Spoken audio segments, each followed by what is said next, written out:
Hey girlies, just a quick reminder before we dive into today's episode. The information shared on this podcast is intended to be general sports nutrition advice and education related to period recovery for female athletes. This is not specific to any one individual, and it may or may not apply to your situation. If you are looking for personalized guidance, be sure to apply to our RBSN Period Recovery Nutrition Coaching Program. Our 4-month period recovery program is designed to help you sustainably get your period back and keep it. You can apply now to get started in our program, and we'll leave the link for the program below. This is the Eat More Carbs Podcast.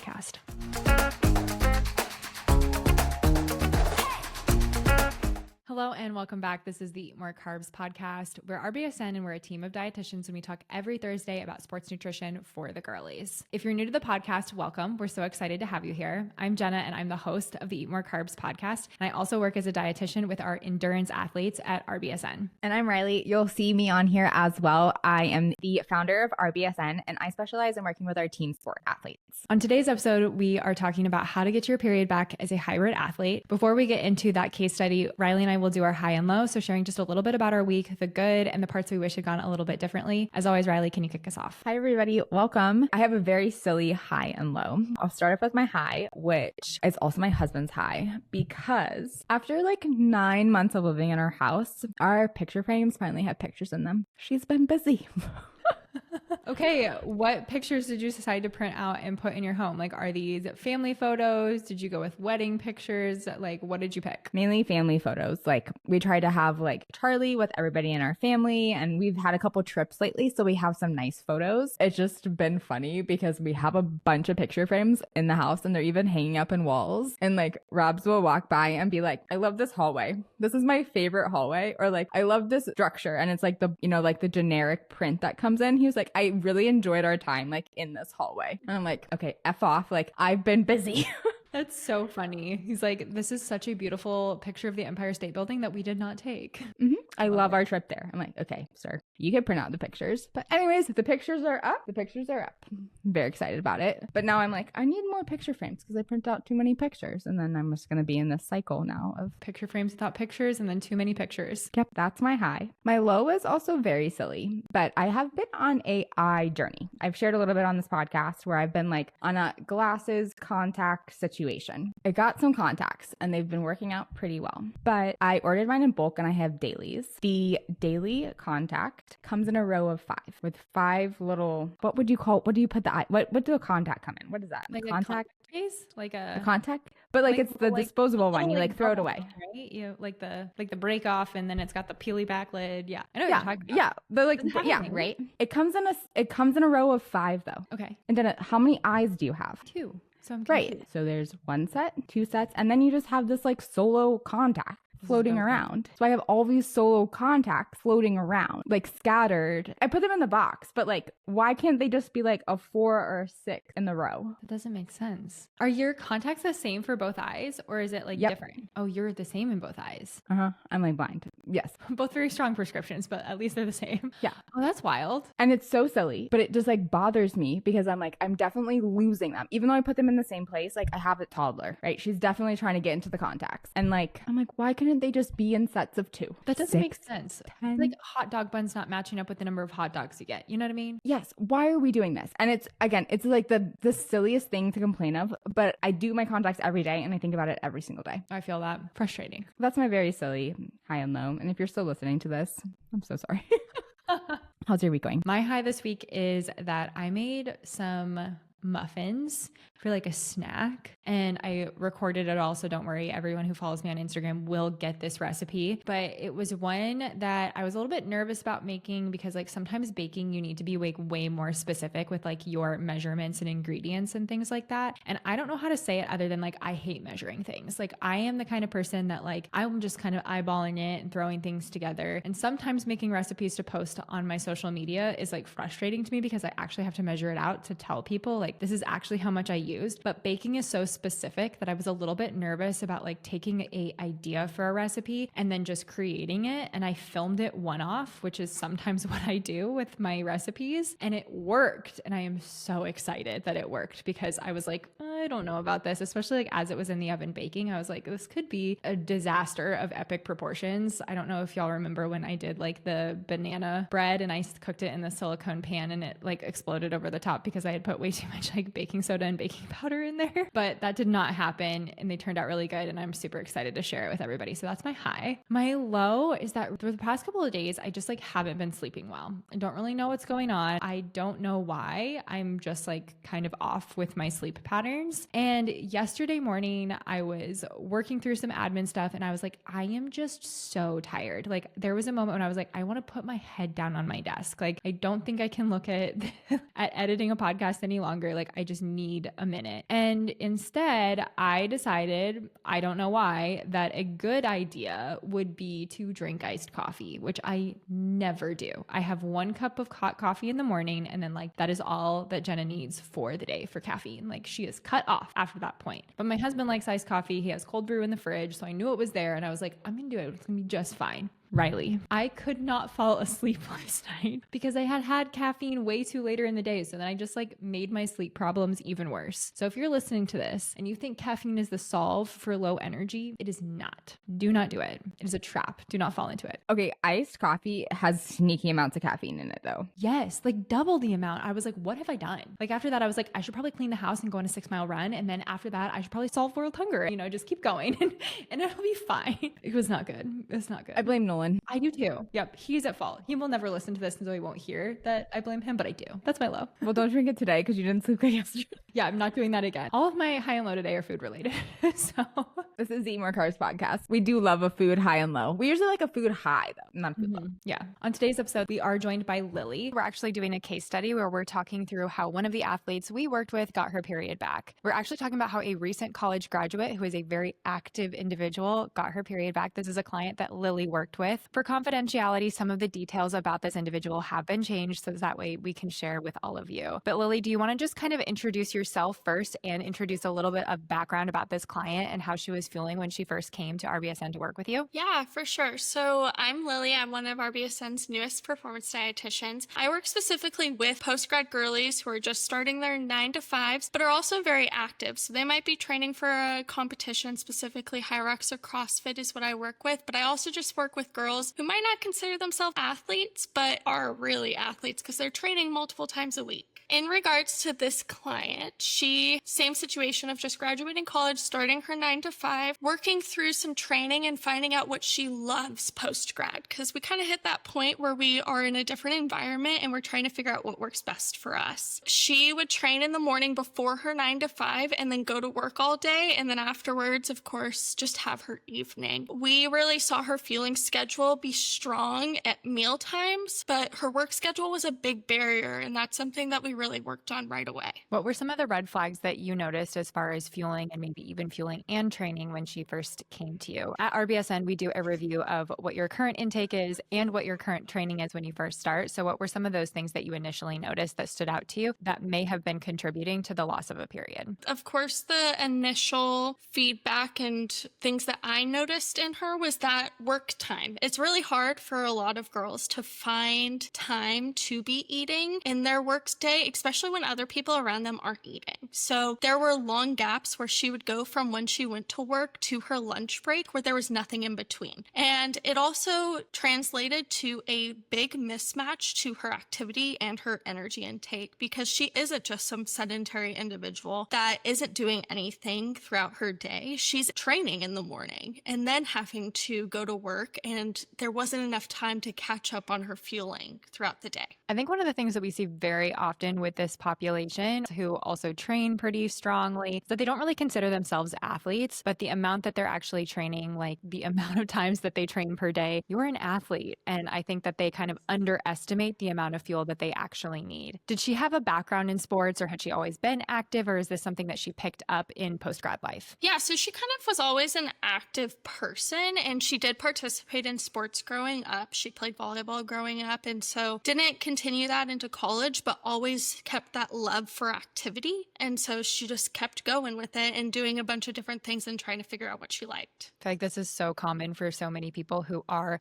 involved in sports at a younger age, maybe don't play at the collegiate level, but still maintain some type of like club activity or just like kind of transition into like group fitness or fitness competitions or things like that, that kind of create that same feeling of being on a team, even though they're not like actively competing, which I think is kind of plays into that idea of they don't feel like, or they don't consider themselves an athlete. But just like we already mentioned, like if you're training this much, probably an athlete. Did she have any history with food relationship that you noticed right away, or body image, anything like that? Yeah, so of course we had some restrictive patterns, and I think it goes into what you were just talking about, not feeling like we're an athlete, so not feeling like we should be feeling like one. So not wanting to add in those snacks because why do I need it? I'm not an athlete. And those feelings, as well as, of course, some fear of weight gain. That's something that we see very commonly in all of our athletes, and it's a big barrier to period recovery. Definitely. Was there anything that was holding her back in terms of fueling when she did start working the 9 to 5 and kind of move out of the maybe flexibility with scheduling that she had when she was in her university years? Yeah, so I mean, there's just a big change in structure of your schedule when you transition to this post-grad life, because one, we are basically making our own schedule. Of course, we have set work times that we're going, but it's up to us when we take a lunch break, or in her situation, it was up to her on when she took her lunch breaks and also when she worked out. We are in an organized sport, so she got to choose when it was time for her to be working out and when she didn't. And I also think that that made it hard for her to know how to fuel herself properly with inconsistent workout schedules. So was it more that her underfeeling was a little bit like unintentional based on some like schedule changes and that adjustment of how to fuel for a post-grad life in comparison to like fueling on campus? Yes, for sure. I think sometime in college, we take advantage of all the resources we have available to us, like in classes and things like that. In buildings, oftentimes there's vending machines, there's dining halls, there's things like that that we can take advantage of and take for granted, that when we move into this post-grad lifestyle, we're like, oh my gosh, I have to plan all of my snacks. I have to plan all of my meals before I even leave the house in the morning. And that's something that she definitely had to adjust to. And working in that workout schedule, it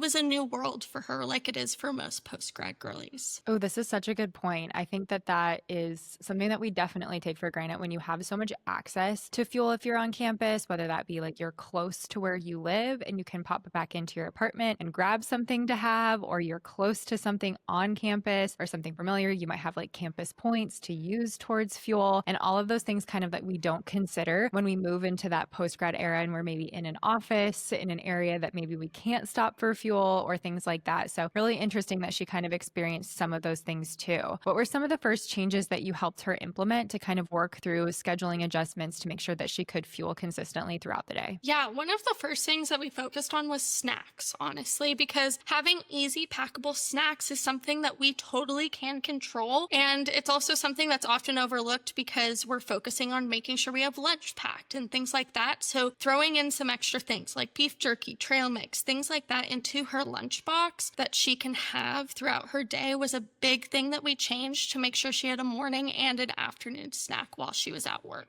Were there certain snacks that she had an easier time implementing, or certain ones that like you recommend for kind of that easy grab and go snack situation? Yeah, I also like to think about when we're talking about these snacks as ones that aren't very showy, especially when we're having a hard time implementing these snacks at first, is we don't want to open up a bag of chips and be crunching on them in the office. That's quiet. So really focusing on things like beef jerky or even like drinkable smoothies, things like that kind of low profile. You can eat them as your day goes on. You can sip on it. You can just eat it real quick. So that way you don't feel like you're screaming, I'm eating a snack in the middle of the office in your workday. This is something that I hear quite a bit from anyone that works in an office and we want to implement snacks, is that they're looking for those low profile options because they don't want the attention on them of I am fueling, especially at the beginning if it's something new or it's not something that anyone else in the office does. So I love that you helped her kind of create some or find some snacks that kind of worked for both what her needs were and also kept that low profile. I think that's so important. How did she respond to some of those snacks and kind of eating more consistently? So of course she was a little hesitant at first, but then once we brought in those low profile snacks, she totally adjusted and added those in, and she immediately noticed having more energy at work, but also in her workouts. I think it's very common for people to think that 3 p.m. crash is normal, and it's really not. it can very much be coming from underfueling. So I think she immediately noticed that her energy was steady throughout the day. And that's something that she had never really experienced. She was always reaching for some kind of caffeine at 3 p.m. and she didn't need it anymore. So that was one of the big things that she talked about. Wow, I love that. I think that we have so many athletes, not only in like the post-grad era, that start to feel like they have more energy to get through their work day, but there are a lot of athletes that we work with that are still in the schooling years or in their collegiate time frame. And they're like, I don't feel like I hit that wall in the afternoon. I feel like I'm way more alert in my classes. And one of the things that we notice for a lot of them is that they do feel like more mental energy too. So wonderful that she kind of experienced that as well. What were some of the things that you helped her implement to kind of get over that 3 p.m. like lull or that 3 p.m. slump? A big thing was having a complete snack. So pairing a carb with a protein or a carb with a fat. So that way we kept sustainable energy throughout the time, as well as having a good lunch. I think that sometimes if we have a really small lunch or not a sufficient lunch, that it causes us to then have that dip in energy. Also just getting up and walking around. So taking a lap around the office, maybe taking the long way to the bathroom, getting up, moving. It also is an opportunity for her to eat her snack too. If we're having one of those grab and go snacks, she can have it while she's taking a lap around the office and things like that. I love that idea of like creating a time for her to have her snack that again kind of maybe took away attention from her eating at her desk, if that's something that she was kind of nervous about at the beginning of you two working together. Was there a turning point that you saw in her mindset in the journey of period recovery and like adding more to her fueling? Yeah, I think a big thing, of course, was her energy and that she realized that she was sustained throughout the day and being able to keep her full attention at work, like not hitting that 3 p.m. point and not wanting to go home right then because you can't focus anymore, and having better focus, having better energy during her workouts. Waking up in the morning was a little bit easier for her because she was getting fuel in right away. And overall, she just had such better energy that it really motivated her to keep going. Did she notice improvements in sleep? Yes, she did. She noticed that she wasn't waking up hungry anymore, which was something that is huge for a lot of our clients, is they wake up hungry in the middle of the night. And that was one of the biggest changes that she had when we implemented changes, was that she stopped waking up around 2 or 3 a.m. starving. So this client now has her period. And looking back, what do you think maybe helped the most in terms of like getting to that point of period restoration? I think kind of reframing her mindset that she deserved the fuel because she is training and she is an athlete, and just getting rid of those long gaps without fueling. We, of course, did focus on pre and post workout nutrition, but I think that a big issue for her was the work time schedule and making sure she was eating enough in that time, because it's hard to catch up at dinner if you haven't been eating throughout the whole day. So that's, I think, what really helped the most with her. This client was not only working on getting her period back, but she was also training the entire time too. And so you guys did focus on like making sure that her activity was fueled. Did she have to change any of her training or any of her workouts in order to help with that period restoration? Not drastically. Of course, we talked about a little bit how her workout schedule was a little inconsistent to start. So it was really about setting those habits that if you do work out, we're making sure that we're fueling around training. And even if you don't, we're making sure that we're still having snacks throughout the day. So it was really just about consistency and stabilizing her energy intake. You bring up a really good point here that if we don't train on a certain day, that we typically would have a pre and post workout snack in that time frame, that if we're taking a recovery day, we shouldn't just skip fuel in that time period. We should maybe implement like a more balanced snack. And that sounds like something that you did with her. Yes, for sure. So of course she was waking up super duper early to do these workouts before she was going to work, but she tended to still wake up pretty early before. So that kind of looked like, how can we maximize your fueling opportunities of having breakfast right when you wake up, and then maybe a snack on your way to work or something like that, that can fill that place of pre and post workout fueling. So we're still getting something there, even if we aren't working out. A lot of people kind of